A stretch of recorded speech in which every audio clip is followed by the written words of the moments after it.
On June 7th, 2024, Charlie XCX released her latest album, Brat.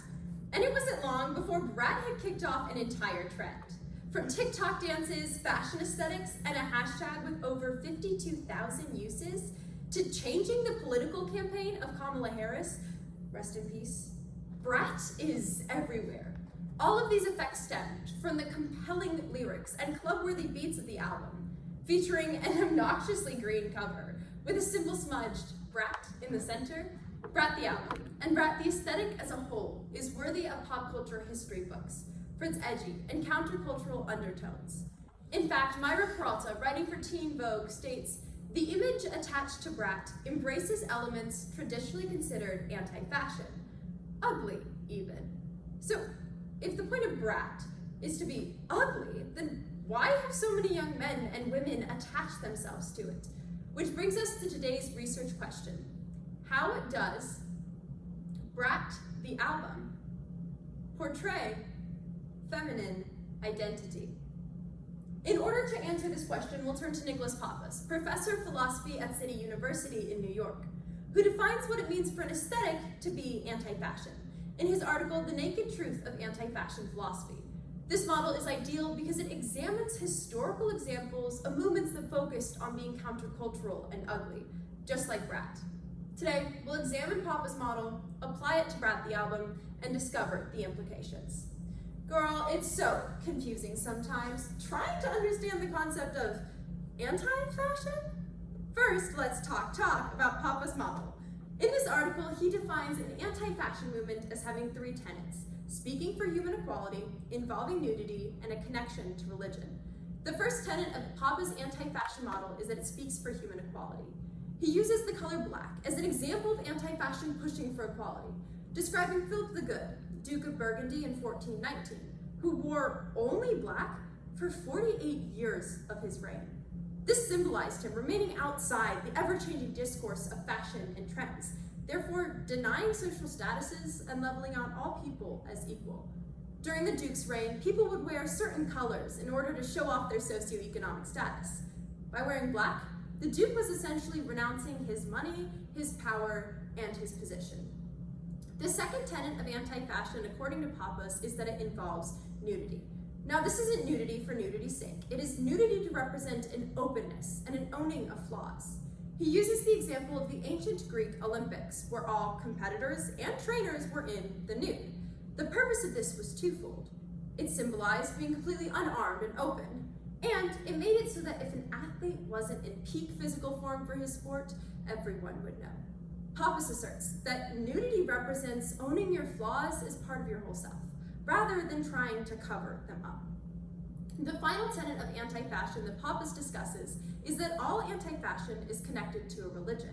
This link could be for the religion, against it, or even neutral about it. There's always something that connects an anti-fashion movement back to a religious belief. Drawing on his first example of the color black, Pappas asserts that associating black with death is a product of religious expectations for funerals and mourning periods. Even though societies no longer hold as closely to these expectations, we still often see black as separate from fashion because we hold it next to these expectations.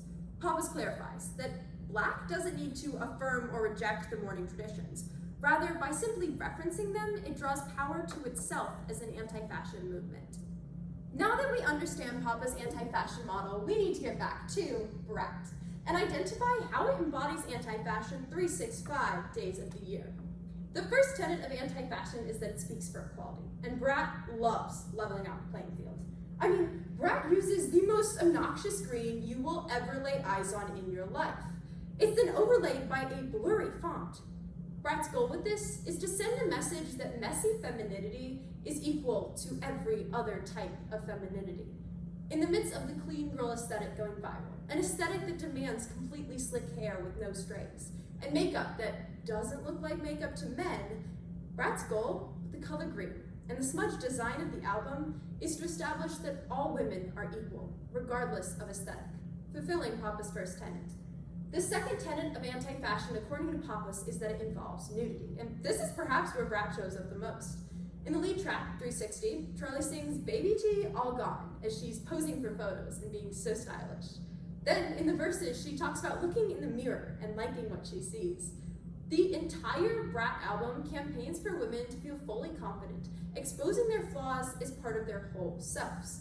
In fact, the visible Brat aesthetic consists of white tank tops with no bra, coming as close to nude while still being slightly societally acceptable.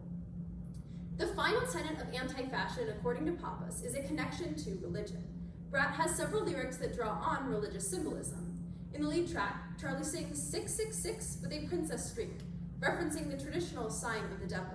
In the song Mean Girls, she describes a woman who calls him daddy while fingering a gold cross. And in the song Everything is Romantic, she discusses a cycle of falling in love over and over again, referencing part of her daily routine, including Jesus Christ on a plastic sign, or perhaps the most obvious reference, the entire song Apple, in which all of the lyrics are an allegorical commentary on the story of Eve eating the apple in the Garden of Eden. These explicit references to the Christian theology meet Pappas' final tenet. So with a better understanding of anti-fashion movements and an application of that to Brat the album, we can return to today's research question. How does Brat the album portray feminine identity?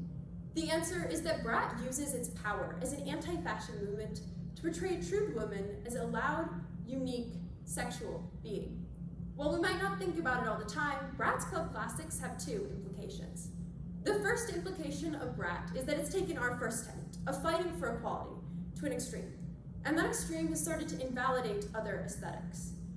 The song Sympathy's a Knife displays the animosity towards non-Brat women. In the first verse, Charlie describes a woman who taps her insecurities. Then in the second verse, she sings, "Fingers crossed behind my back, I hope they break up quick." We don't hope for people's breakups. Another way we see Charlie trashing women who just aren't Brat enough for her is in her song Von Dutch, where she engages in slut shaming. If Brat is an anti-fashion movement that aims to work towards equality and encourage women to embrace their whole selves, flaws and all, then it's begun to fail, as it's started to villainize any woman who doesn't choose to be Brat. Brat does not defend equality equally.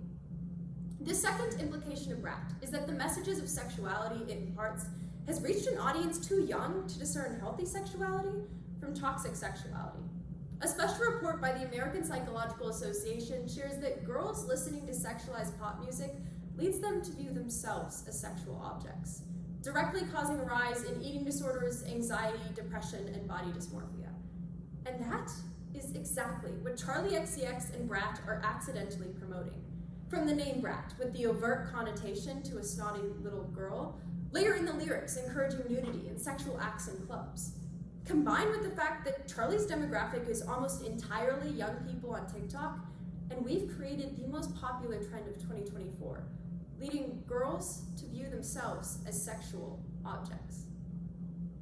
Today, we examined Pappas' anti-fashion model, applied it to Brat the album, and discovered the implications. On October 11th, 2024, Charlie XCX released her latest album, Brat, and it's completely different but also still Brat. And the anti-fashion messaging from the first release has been extended in this album, with every verse featuring a different artist.